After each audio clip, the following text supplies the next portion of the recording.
Welcome. Today I'm going to show you how to manage your health in Space Marine. Managing your health effectively in Warhammer 40k is crucial for survival and success. Here are some tips to help you stay alive. Alright, always be aware of your surroundings. Use cover to minimize damage taken during firefights. Different enemies have different attack patterns. Learn their behaviors to anticipate their moves and avoid damages. When enemies are weakened, execute them for health regeneration. This is vital for maintaining your health during tougher encounters.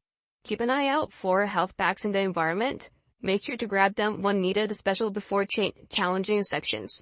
Utilize melee attacks to quickly dispatch weaker enemies and regain health through executions. This also conserves ammo for your ranged weapons. Focus on upgrades that enhance your survivability. Look for gear that increases your health or provide defensive bonuses. Take advantage of the environment to funnel enemies into the choke points, making it easier to manage groups without taking too much damage. Also, keep moving to avoid weakenly target. Use dodges and jumps to evade incoming fire. If playing co-op mode, coordinate with your teammates to cover each other and share health resources. Bosses often have specific attack patterns.